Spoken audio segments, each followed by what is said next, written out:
नमो नमः। मैं मंगलाचरण करके आगे का अध्ययन शुरू करती हूँ।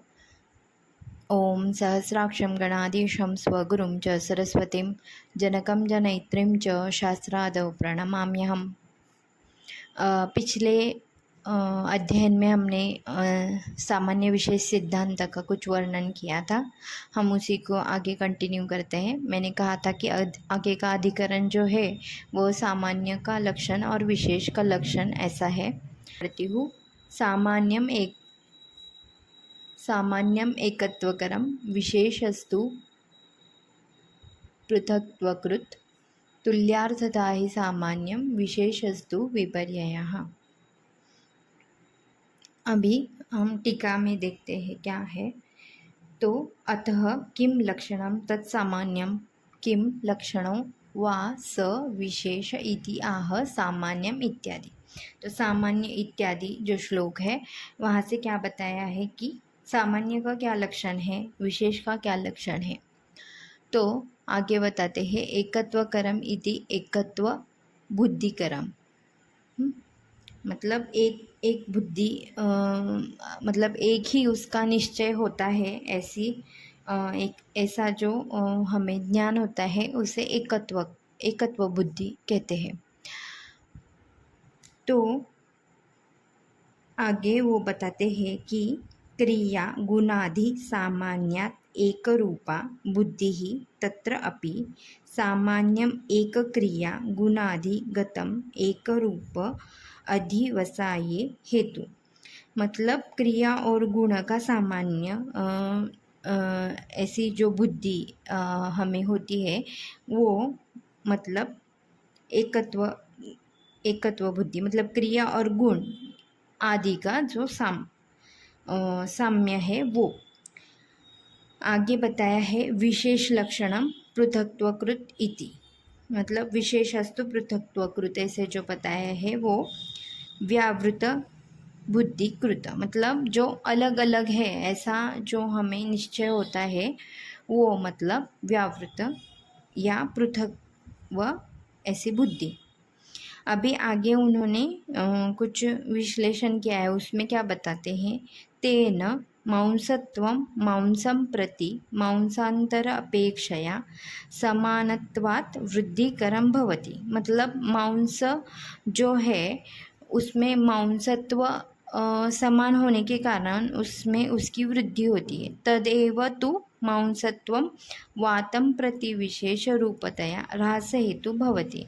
और मांस और वात इसमें विशेष है मतलब पृथकता है तो ह्रास होता है, मांस से वात का ह्रास होता है।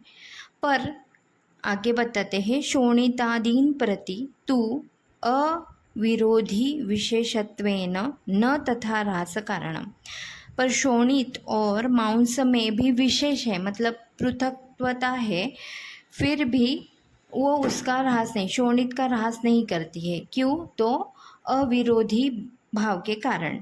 तो गुण सामान्य होने के कारण वर्धकम अपि मांसम शोणितादीनां भवति। में मांस से शोणित की वृद्धि ही होती है। क्यों होती है? तो गुण सामान्य के कारण होती है। कथम अनेकासु व्यक्तिषु सामान्यम एक बुद्धिम अव्यभिचारिणी करोति इति आह तुल्यार्थता ही इत्यादि। फिर ये व्यभिचार नहीं होना चाहिए, इसीलिए इस विषय को वो आगे मानते हैं, आगे रखते हैं कि तुल्यार्थता ही सामान्यम। तुल्य अर्थ, तुल्य गुण, तुल्यार्थता एक सामान्य रूपार्थ अनुयोगिता विशेषस्तु विपर्यय इति अतुल्यार्थता ही विशेषत्वम। फिर आगे उन्होंने आगे कहा है विशेषस्तु विपर्यय, फिर इसका विपर्यय क्या हुआ? तो अतुल्यार्थता ही विशेषः। तो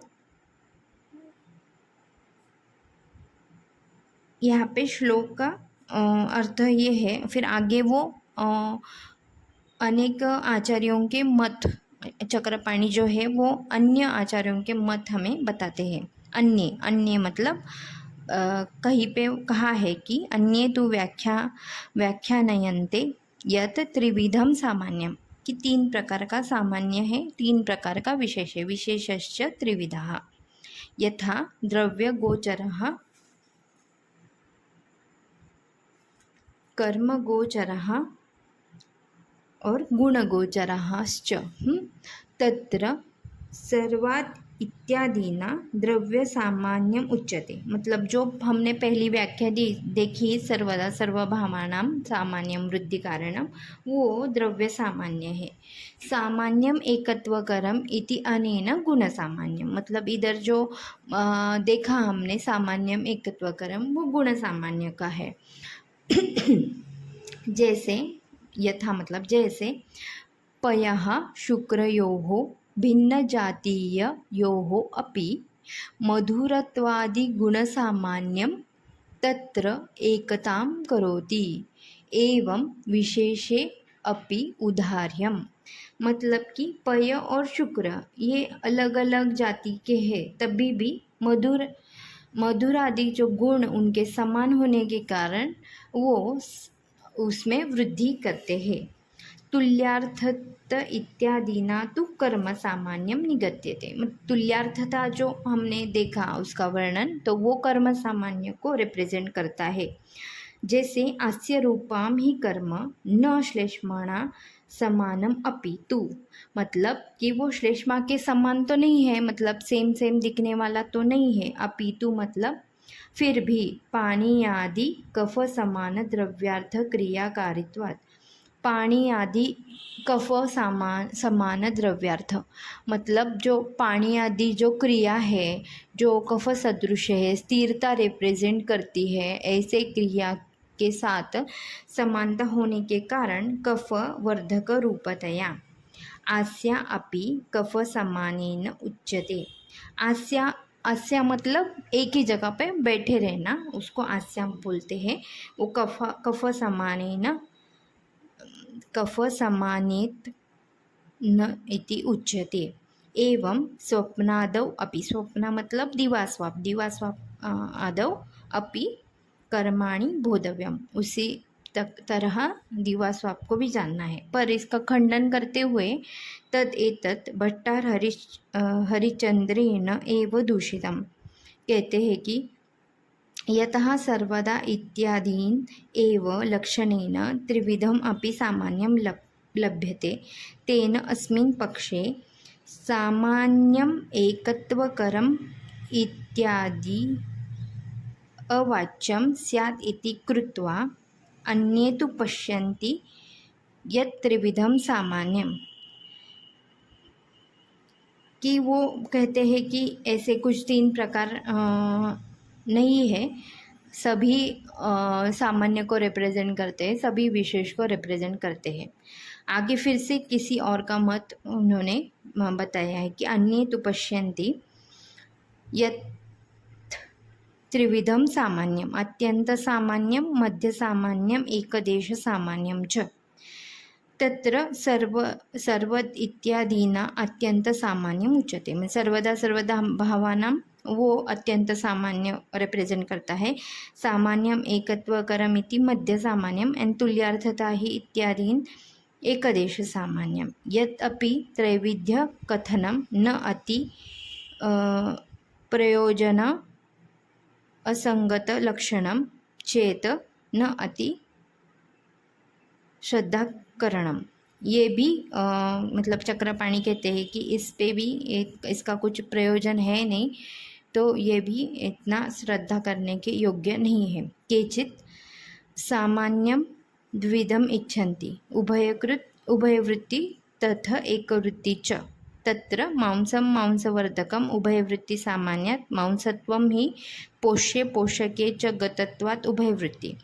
मतलब यहाँ पे पोष्य भी मांस है और पोषक भी मांस है, इसीलिए उभयवृत्ति सामान्य का उदाहरण है। और एकवृत्ति तो यथा घृतम अग्निकरम तथा धावनादि कर्म वातकरम। मतलब यहाँ पे एकवृत्ति सामान्य तथा आस्यादि कफकरम। एतद्धि सर्वं न वर्धनीय समानम किंतु प्रभावात् वर्धकम। प्रभावाच्च घृतत्व धावनात्वादि एव स च एकवृत्ति सामान्य रूपा, मतलब जब प्रभाव काम करता है तभी एकवृत्ति है ऐसा समझना चाहिए। तेन अत्र अपि सामान्यम एव वृद्धि कारणम इति ब्रुवन्। मतलब कि समान है वृद्धि का कारण है।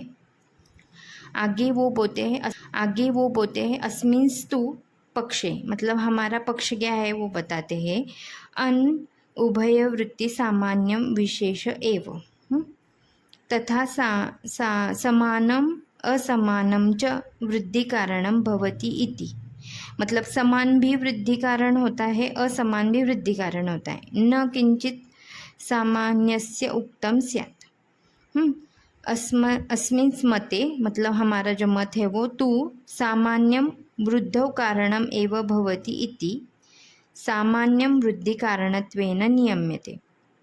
मतलब सामान्य वृद्धि का कारण है, न तो वृद्धि सामान्य कारणिक एव इति नियम्यते। तेन असमानात् अपि वृद्धि भवति निर्दोषा।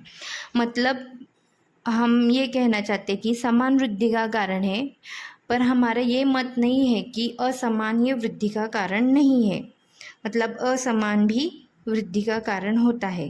तो अत्र ब्रूमः, आगे जो है वो इम्पोर्टेंट है। तो कहते हैं कि कर्माणां प्रायः प्रभावेण एव वृद्धि हेतुत्वात् सामान्य अनुपग्रहः कृतः, मतलब कर्म ये प्रभाव से ही वृद्धि करता है, न तो कर्म सामान्य अभावात्, मतलब कर्म सामान्य का अभाव इसके कारण नहीं होता है, तो प्रभाव के कारण होता है। यतः क्रियावतो वातस्य क्रियावतः व्यायामादि युक्तेन शरीरेन वृद्धि क्रियते, मतलब वात भी क्रियावान है, व्यायाम भी क्रियावान है, दोनों साथ, मतलब दोनों शरीर से संबंध आने के बाद उसकी वृद्धि होती है। निष्क्रियतया च अस्य वातस्य ह्रासः, निष्क्रिया होती है तो वात का ह्रास होता है। स्वप्नादयास्तु संयोगे च विभागे च इति अनेन वक्ष्यमाण लक्षणेन अनुक्ता अपि शास्त्र व्यवहारात् कर्म शब्देन उच्यते।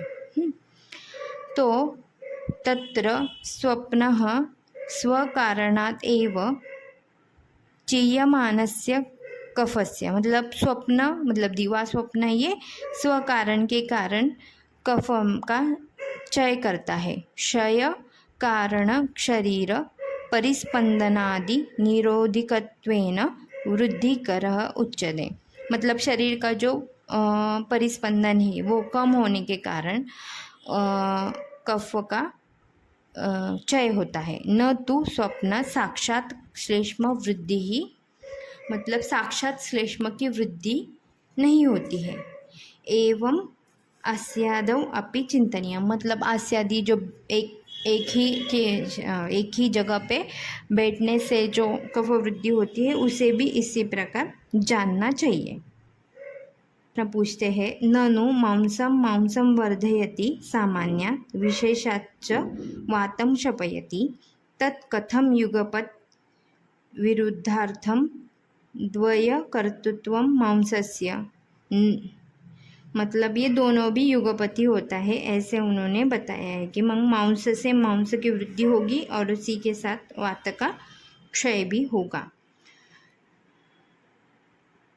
तो उन्होंने उसका ये दृष्टांत क्या दिया है, तथा अग्नि प्रकाश दाहो युगपत करोति, मतलब अग्नि से प्रकाश भी और दाह भी एक साथ युगपत होता है, उसी प्रकार बताते हैं कि अथ एवं उक्तम आचार्य ने क्या बताया कि तस्मात् भेषजम सम्यक अवचार्यमानम, अगर भेषज सम्यक प्रकार से उपयोग किया होता है तो युगपत न्यून अतिरिक्ताना, मतलब जो कम है और अधिक ऐसे हुए धातु है, धातु नाम साम्यकरम भवति, साम्यता लाते हैं।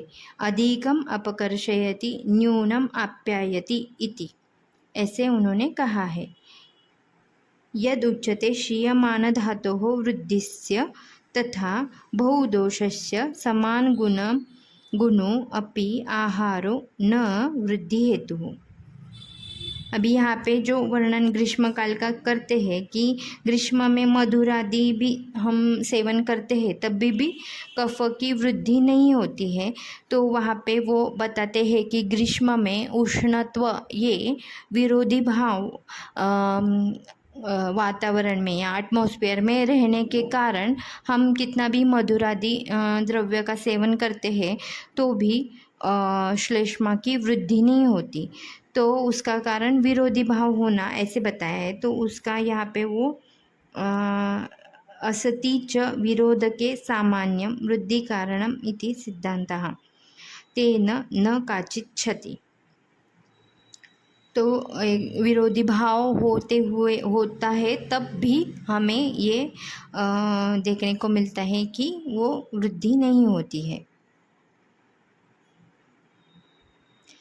तो यहाँ पे लास्ट में चक्रपाणी जी कहते हैं अयम च सामान्य विशेषवादो ग्रंथ विस्तार भयात आयुर्वेद उपयुक्त धर्मम आत्रेण उक्तः विस्तारस्तु अस्य वैशेषिके बोधव्य। मतलब अगर और ज़्यादा इसका विस्तार आप करना चाहते हैं तो आप वैशेषिक दर्शन की सहायता लेके कर सकते हैं। यहाँ पे नहीं किया है वो विस्तार क्योंकि ग्रंथ विस्तार भय के कारण वो यहाँ पे उसका विस्तार ज़्यादा नहीं करते हैं।